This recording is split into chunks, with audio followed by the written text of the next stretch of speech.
जिस माँ बाप ने तुम्हें इज्जत की जिंदगी दी है, आज उस माँ बाप का सिर झुकाकर समाज में तुम चंद दोस्तों के साथ भाग जाया करती हो। ध्यान रखिए, ये कैसा तुम्हारा जीवन है। मान्यवर, निवेदन है मेरा आपसे, वो स्थिति होती है ऐसी बेटियों की कि यहां से हमारी समाज की बेटियों को ले जाया जाता है, उनका दैहिक शोषण होता है, वो जब जी भर जाता है कामुकता की मंडी में उन्हें बेच दिया जाता है। ध्यान रखना, वो बेटी जो भाग करके गई है वो दोबारा कैसा जीवन जिएगी? दोबारा समाज क्या उसे एक्सेप्ट करेगा? क्या परिवार उसे एक्सेप्ट करेगा? क्या कोई लड़का ऐसा है जो भागी हुई लड़की से शादी करने की ताकत रखता हो? कोई नहीं करेगा। ध्यान रखना, उसके लिए एक ही रास्ता बचता है, फिर वो आत्महत्या कर लेती है या कामुकता की मंडी में जाकर व्यवसाय और देह का धंधा प्रारंभ कर दिया करती है। मान्यवर, सावधान हो जाएं हमारी बेटियां। एक बात याद रखना, इज्जतदार घर की लड़की अपने मुंह से पति नहीं मांगा करती हैं, जो माँ बाप दे देते हैं उसे स्वीकार कर लिया करती हैं। ध्यान रखिए, अपने मुंह से अपना पति मांगते हो, ये कैसा चरित्र है हमारा? अरे हम तो उस परंपरा में जीने वाले लोग हैं, हम उस संस्कृति में जीने वाले लोग हैं जहां पिता यदि कोढ़ी से भी शादी कर दे तो मेरे समाज की बेटी कोढ़ी श्रीपाल को भी अपना भाग्य समझ के स्वीकार करती है, और वह कहती है यदि मेरा भाग्य सही होगा तो इस कोढ़ी को भी कंचन सी देह में परिवर्तित कर दूंगी। ध्यान रखना, ये हमारी आदर्श हैं। ये रारिया मैना सुंदरी हमारे देश की आदर्श है, समाज की आदर्श हैं। इन्होंने अपने मुंह से पति नहीं मांगा। पिता ने कहा बोल बेटी कैसा पति चाहिए, बोल बेटी कैसा पति चाहिए। उसने कहा जो मेरे भाग्य में होगा वही मेरा पति होगा। कोढ़ी की देह को कंचन बनाने की ताकत रखो बेटियों। ये चमचमाती देह में फिजूल में फिसल करके जिंदगी को बर्बाद मत करिए। मैं माताओं बहनों से भी निवेदन करूंगा, अपनी बेटियों को विश्व सुंदरी बनाने का सपना मत देखो, अपनी बेटियों को मिस वर्ल्ड बनाने का सपना मत देखो। इतना आधुनिकता में मत ढालो कि मेरी बेटी मिस वर्ल्ड बनेगी, मिस यूनिवर्स बनेगी, विश्व सुंदरी बनेगी। मैं पुलक सागर सपना देखता हूं, तुम माँ बाप होके बेटी को विश्व सुंदरी बनाने का सपना देखते हो, और मैं संत होके कहता हूं मेरी समाज की बेटी विश्व सुंदरी नहीं, मेरी समाज की बेटी तो ब्राह्मी सुंदरी और मैना सुंदरी बनना चाहिए। एक आदर्श स्थापित करना चाहिए, सीता जैसी सती बनना चाहिए। ध्यान रखना, सीता ने लाख प्रलोभन देने के बाद भी, 2 वर्ष तक रावण की लंका में रहने के बाद भी ना रावण के वैभव पर निगाह डाली, ना रावण की शक्तियों पर निगाह डाली, ना रावण की उपलब्धियों पर निगाह डाली। उसने कहा होगा 3 खंड का अधिपति रावण, मेरा पति तो वनवासी राम ही हुआ करता है, उसके अलावा कोई और मेरा पति नहीं हो सकता है। ध्यान रखिए, कोई आकर्षण में नहीं फंसी सीता। ध्यान रखना, 1000 प्रलोभन दिए तुझे लंका की महारानी बना दूंगा। सीता ने कहा मैं राम की नौकरानी बनाकर जिंदगी काट लूंगी, लेकिन रावण की महारानी बनने को तैयार।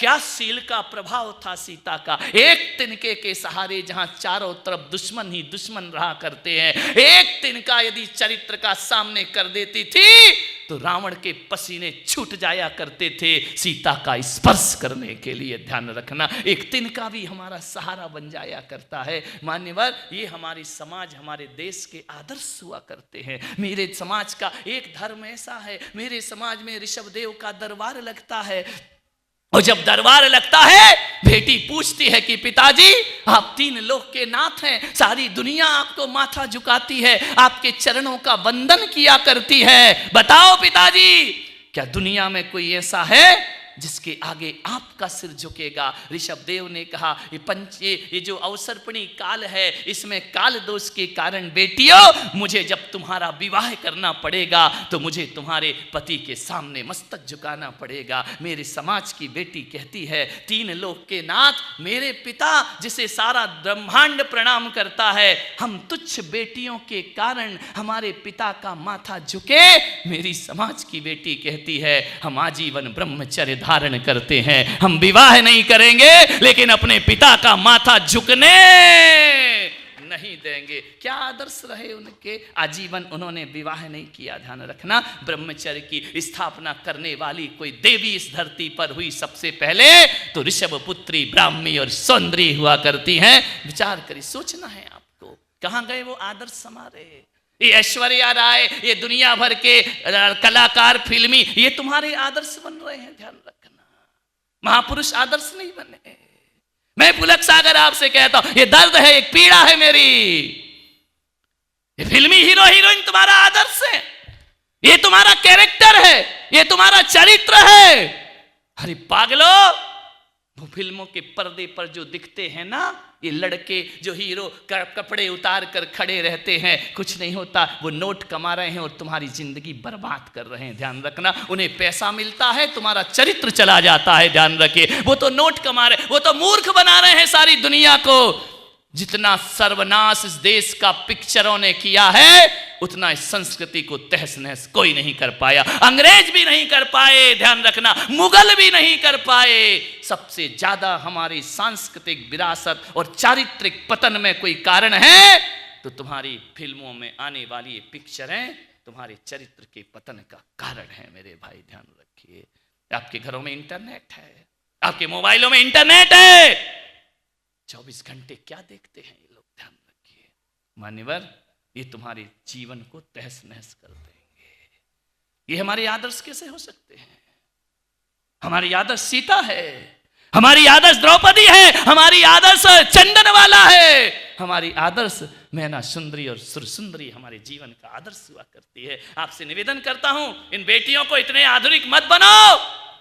आप विश्व सुंदरी भी बन गई ना, तो जिस सड़क से गुजरेंगी लोग सीटे बजाएंगे। लड़के ध्यान रखना, ये तुम पे तंज कसेंगे, ये तुम्हारे रूप पर आकर्षित होंगे, ये तुम्हें कामुकता की दृष्टि से देखेंगे। और यदि किसी शहर के बीच बाजार से भी कोई बेटी यदि सफेद वस्त्र पहनकर निकलती है तो कामुक से कामुक बेटा भी साध्वी समझ के उनके चरणों को प्रणाम कर लिया करता है। ये हमारा चरित्र है। अच्छे वस्त्र पहनो, अच्छे तरीके से रहो। विचार करिए, एक बेटी मेरे पास आई, बोले महाराज मेरी मम्मी बहुत खराब है। तो मैंने कहा बदल ले। अब क्या कर सकता हूं मैं, खराब है तुम। मैंने कहा क्यों खराब है? बोले मेरे पापा बहुत खराब है। मैंने कहा सब खराब है, तू ही एक अनोखी पैदा हुई घर में। मैंने कहा क्यों खराब है? बोले देखो ना, मेरा भैया 12 बजे रात को भी आए तो मेरी मम्मी कुछ नहीं बोलती है, मेरे पापा कुछ नहीं बोलते हैं, वो कुछ भी पहने कुछ नहीं बोलते हैं, मेरे पहनने पे रोक लगती है। मैं लेट घर आ जाऊं, 5 मिनट स्कूल कॉलेज से 10 प्रश्न पूछे जाते, कहां थी, क्यों गई थी, क्यों लेट हो गई। विचार करिए, मैं कुछ भी करूं मेरे कपड़ों पर रोक है, मेरे बोलने पर रोक है, मेरे घूमने पर रोक है, मेरे यहां वहां जाने पर रोक है। हमारे साथ ये दोयम व्यवहार क्यों होता है? भैया के साथ तो कुछ नहीं होता, वो कुछ भी करे, पापा कुछ नहीं बोलते, मम्मी कुछ नहीं बोलती है। मैंने कहा एक बात ध्यान रख बेटा, तेरी मम्मी बहुत अच्छी है, तेरे पापा बहुत अच्छे हैं। बोले खाक अच्छे हैं, थोड़ी सहेली के यहाँ चला जाऊं तो 10 फोन करती है, कहाँ है, क्या कर रही है। मैंने कहा एक बात बता, मैं मालेगांव की बेटियों से भी निवेदन करना चाहता हूं कि आपके घरों में किसी के घर में तो होगा ना, एक आध हीरा तो होगा, हीरे की अंगूठी तो होगी ना। आप बताइए, हीरे की अंगूठी को माँ बाप कहाँ रखा करते हैं? एक डिब्बी में रखते हैं ना, डिब्बी के ऊपर एक डिब्बा होता है, डिब्बा के ऊपर एक डिब्बा होता है, फिर वो अलमारी में जाता है, अलमारी के अंदर लॉक होता है, लॉक के लॉकर के अंदर एक और लॉकर होता है। कितने संभाल करके हीरे को रखा जाता है। हीरे को ऐसा नहीं रखा जाता है। लेकिन जब बाजार से सब्जी भाजी लाओ तो बताओ किस लॉकर में रखते हो? बेटी बोली वो तो ऐसे ही डाल देते हैं डोलची में। मैंने कहा एक बात याद रख बेटा, जो सब्जी भाजी हैं वो बेटे हुआ करते हैं, और जो हीरा है वो बेटियां हुआ करती हैं। ध्यान रखना, बेटी हीरा है, हीरे को संभाल के रखना पड़ता है। ये लड़के सब्जी नहीं, यहां के लड़कों की बात नहीं कर, कहीं भी पड़े रहे, इनसे क्या लेना देना है। ध्यान रखना, बेटी घर की इज्जत है। ध्यान रखना, बेटी घर का चरित्र है। विचार करिए, बेटी को बहुत संभाल के रखना पड़ता है। आज माँ बाप इस हालात में, इस वातावरण में बेटी को जन्म देने से डर रहे हैं। ध्यान रखिए, एक बेटी पैदा हो जाए तो एक बाप सोचता है वो ऐसे जीता है, ऐसे जीते हैं मां बाप। एक बेटी को पालना हाथ पे अंगार रखने जैसा है, ध्यान रखना। मान्यवर, मैं बेटियों से निवेदन करूंगा, विचार करना है आपको, ऐसे भागो मत। अंतरजातीय विवाह हो रहा है, अपने धर्म संस्कृति को खोया जा रहा है, अपनी धार्मिक आस्थाओं से खिलवाड़ हो रहा है। मान्यवर, इससे ज्यादा पतन के रास्ते कोई दूसरे नहीं हो सकते हैं। ध्यान रखिए, आपसे निवेदन है, लव जिहाद करके पूरी दुनिया को बर्बाद किया जा रहा है। कीमत लग रही है बेटियों की, जैनों की बेटी इतने में, ब्राह्मण की बेटी इतने में, सिख की बेटी इतने में, इनका धर्म को नाश कर दीजिए। मान्यवर, ध्यान रखना, आज हजारों लड़कियां भाग गई हमारी समाज के, यदि आंकड़े देखोगे ना, भाग गई थोड़ी सी चिकनी चुपड़ी बातों में, चमचमाती देह में, ध्यान, गोरी चमड़ी, इसमें आकर्षित हो जाती हो, अपने धर्म, अपनी संस्कृति, अपनी सभ्यता को खो दिया करती है। हमसे बोले कि महाराज साधु ने शादी का त्याग कर दिया, तो बोले तुम्हारे पास था क्या जो छोड़ा, बीवी थी क्या?